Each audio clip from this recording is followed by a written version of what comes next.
The New York State football tournament resumes this weekend. 5 teams from Section 1 will be headed to Middletown for the right to play in the state championship in the Dome the following weekend. GameDay One will be there.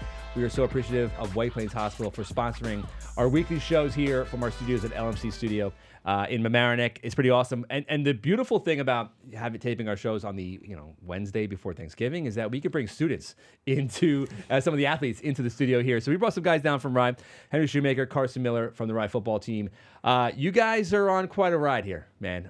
You guys, we talked last night at Section 1 Basketball Media Day. We talked about how you really couldn't get into basketball just yet. You do some shooting and stuff, but you're trying to get to that state championship. So we'll start with you guys. We'll start with Henry, just about what these last few weeks since you beat, going into the Somers game, beating Somers, the emotion of that, winning the next round, and now being this close to the state championship. What has this ride been like? Yeah, I mean, it's just kind of been like almost like a dream. I mean, for me, I've been very unfocused in school. Like all I've been thinking about is get into practice and then get into these next games, and like all weeks have just been flying by. But yeah, it's just been awesome. It's been like a dream, and we're just looking forward to getting back on the field on Friday, hopefully getting a win, and then going to the Dome. You have Cornwall this Friday in Middletown. Carson, have you been doing your schoolwork, or has that been neglected as well? I've been trying my best to do it. Our minds are obviously fully around the game right now, and that kind of takes over our world because getting that win and continuing on is the best thing ever. And we hope to keep it going. And if we can give 100% of our effort towards that, I think that's our plan. We can make jokes about academics because you guys are both committed to go to Harvard. Before we talk about football and the basketball season, the decision, Henry, your decision to do that, to commit, to play lacrosse, obviously. Just tell me about that whole process. And I think it's got to be probably as impressive a thing to tell somebody at your age that I'm going to Harvard. Yeah, I'm going to Harvard for football. Football, I'm sorry. So, no, good. Yeah, it was definitely like a fun process. I actually did go through a lacrosse recruiting process too, but yeah, I mean, it's definitely a cool thing to say, but just like it's even cooler that like I get to continue to play the sport I love and be able to do it at a great institution. It's awesome too. But yeah, and it also is awesome that I got one of my best friends, actually 2 of my best friends, going there for sports too, especially this guy right next to me. Who's the other? Nigel, of course. Yeah, okay. Human missile. Yeah, the human missile. He punishes dudes. Yeah. Crazy guy. Your commitment to Harvard is for lacrosse. Yes. And tell me about that whole process. And was football in the possibility as well? So football's it's just a later process. Mm-hmm. And so September 1st of my junior year, when I had the Harvard coach in my living room, and I'm like, this is not something I'm ever going to say no to. This is like one of the best schools in the country. I love the program. I love the coaches. And it was like a blessing to have that opportunity. And there's nothing I was ever going to pass up. You guys both made your commitments in the summer. Is that right? Mine was September 1st. September 1st? Yeah. Mine was March. Yeah, so okay. I was like 6 to 8 months after. So it didn't interfere with football. So you were able to come into the football season focused, right? You come into football.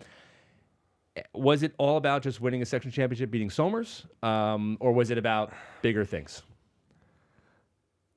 So last year we lost to Somers in the section championship, and I think that's fueled us in the offseason and in our thinking for every single game. It's attacking. It's one game at a time, but it's also like we have a bigger goal. We're a great team, and we have big aspirations. And getting past that hurdle and getting back for what we lost last year, I think that was always on our minds. But what was also on our minds was getting past that hurdle and continuing down to really finish the mission. You can always strive for perfection, and we're close to achieving greatness, and we really want to try to get there. I think for me personally, it was kind of always Somers a little bit, just because like we played them week 1, and I think a lot of people, especially, I mean, we felt obviously it was a great game, but it was kind of it almost didn't feel like a real kind of game. Yeah, I get it. I was there. I got it. I totally know what you're saying. Yeah. I mean, we were stopped a couple times on the goal line. They dropped some passes. So then coming into the game at the end of the season, it was. I think a lot of us just threw that game out of the window. Mm-hmm. No one was really thinking about that, saying like, okay, we got their number. It's going to be an easy game. And, it felt like eerily similar to last year. And then 3 years ago when we showed up at Mayo Pack, and it was like, we're going to the same locker room. We're playing against the exact same team. It's the same warm-up field. But so, yeah, for me, it was pretty much I was just thinking about Somers. I mean, the state championship was just and like the state playoffs was all a next step for me. I think definitely for like this whole season, but getting over that hurdle of beating Somers finally was huge. People say to me, and they're like, well, whoever wins this game is going to win the state championship. And I'm like, that's not really how it works. Even Somers last year didn't think that beating Rye, you guys in this section final, meant state championship. They had won the state 3 years in a row. So when did you guys, or how were you guys able to kind of reset and refocus? Because I watched you guys against Menacing Valley last week, and it looked like there was no letdown. I mean, you guys look like you were out there on a mission. Yeah. These are the top teams in the state now, and each of them deserve it. Menacing Valley didn't lose a game. I mean, if you're going against an undefeated team, they don't lose, and you're gonna have to beat them. That's gonna be tough. And your mindset before each game is like this. Like now, there's 4 teams left. You're going against the top 4 teams in the state that have proved themselves. It's not gonna be easy. We know that we can get the job done, but our mindset has to be totally to just go after them quickly and put it away, because we're good enough, but we got to execute and we got to get it done. And I would give like complete and total credit to our coaching staff too. It was the Monday after Somers. We were back in pads. We were back hitting. There was no letdown. No one on our team is like, all right, I'm sore, I'm going to take the day off. We had our day off on Saturday where we watched film and kind of recuperate, and then Sunday to rest. But Monday, everyone's back. Everyone's full pads. We're hitting. We're tackling. I think that, and that's 100% to our coaching staff. I mean, I would say this Monday after beating Menacing Valley, we were in for a good 3.5 hours through film and practice. So there's no letdown, I think, in that aspect. And another thing is a bunch of our guys were able to play for a state champ, or not play, but be on the team for a state championship. You guys include, I mean, he played a little bit, but I mean, I pretty much sat on the bench the whole time. And to see that and see how cool it was and how awesome of an experience it was, and then have that kind of stripped away from us last year, to now knowing we have a chance to redo that. It's just everyone is so locked in and knows that it's one game at a time, one practice at a time, but we have a chance to really do something here. I always fear when underclassmen go to the state championship, go to the Dome, they don't totally absorb the enormity of it, and they don't appreciate it. And then they got senior year, and it's like, well, I like to do that again. Can we do that again? You guys have a chance. So what's it going to take Friday? Tell them about Cornwall, what you've seen, and I think, listen, Menacing Valley beat Cornwall. You beat Menacing Valley. I think that puts you guys in a bit of a driver's seat. Yeah. So we watched the film. I think Cornwall is a better team than Menacing. I think they lost, but football games happen. Stuff can go either way. They're a really good team. They're well coached. They're well schemed. It's going to be cold, and we have to come out and be super aggressive and not take anything for granted, because you can't match up game to game with other teams. This is a completely different team. You playing a team can go in 100 million different ways, and things can happen. So you got to be aggressive, and you got to really come with that winner's mentality. You agree, Cornwall? Yeah, and I also think we were kind of talking about this yesterday with almost basketball, but it's similar for football, where to really continue the perfection and to continue to win, it's really hard. Things are going to happen. The weather's starting to get worse. You never really know. People could get injured in the game, so we're just preparing for the worst, which is kind of what our coaches always say: prepare for the worst, and then you'll be able to be ready for that. So yeah, I think.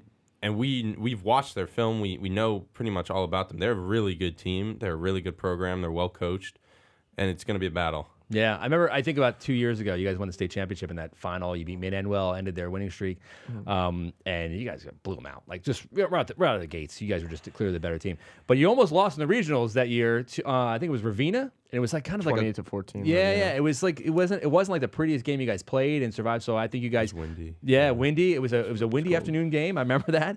But I feel like you guys, even the sophomores and the team that maybe freshmen who experienced it, kind of know that can happen. Yeah. Let's talk about the stats, because you guys hear I posted about the stats, the records and the state records.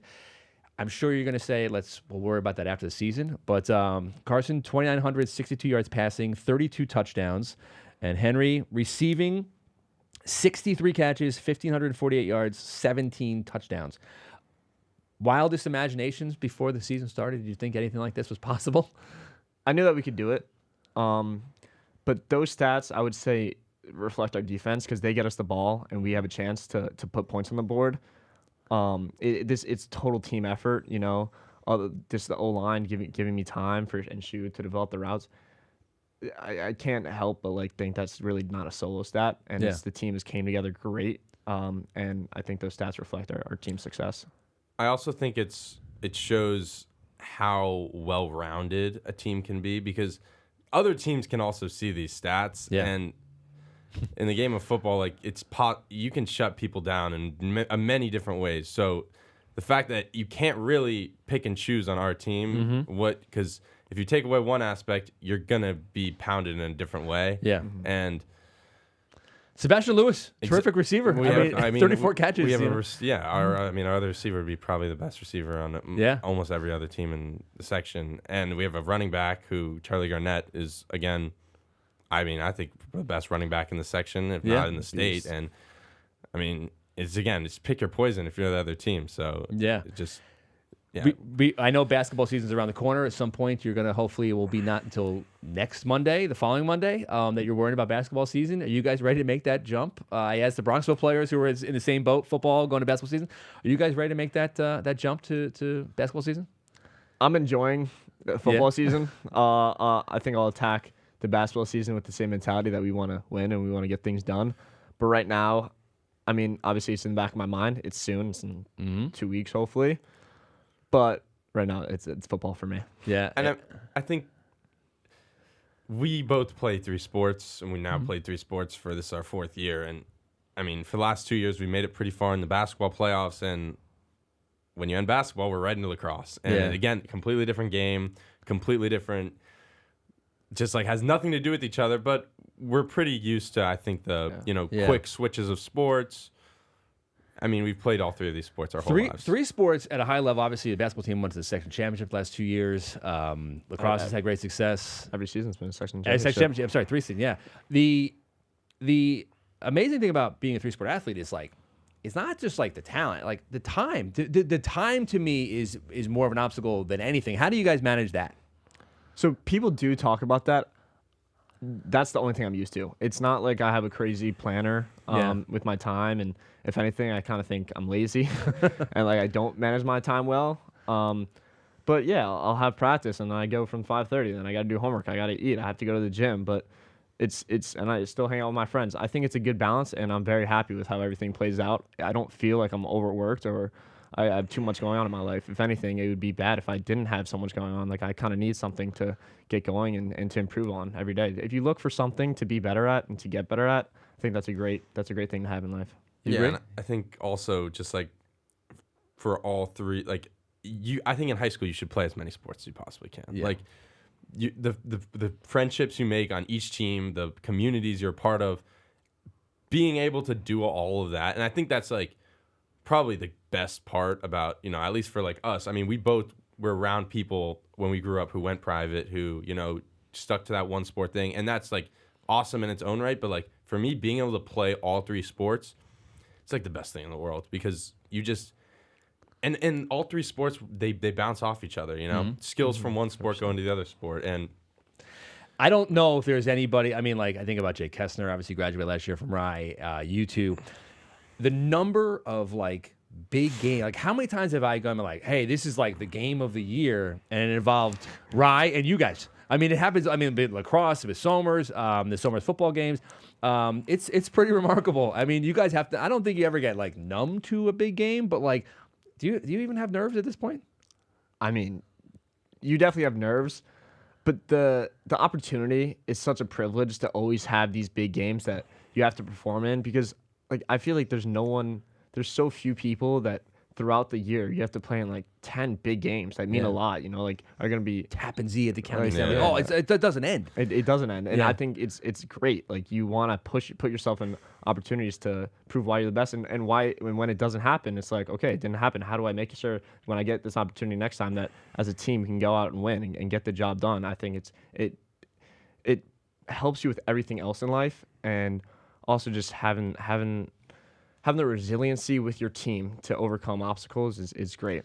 Yeah, because you haven't won all these games, right? Yeah, and I think just like as a competitor in life, you always strive to play in these games. Yeah. Like when I was making the basketball game day, the schedule edit for the Instagram, I was looking at our schedule and I was like, this is awesome. You know, we have New Rochelle on a Friday night at home, and then we have Suffern on Friday night at home, and it's like, obviously we're thinking about football right now, but like I get excited because I'm looking forward, and I'm like, that's awesome. You know, like those are the games because we've played in them. Those are the most fun just to compete in and to be a part of. But I consider it a privilege to be around it, man. I really do. So I appreciate you guys coming to the studio. Carson, as you said, this was one of the coolest things. So this has been fun. So enjoy this. And thank you guys. Good luck this week. I'll see you on Friday night in Middletown. Yes, sir. Thank you. All right, guys. Thank you.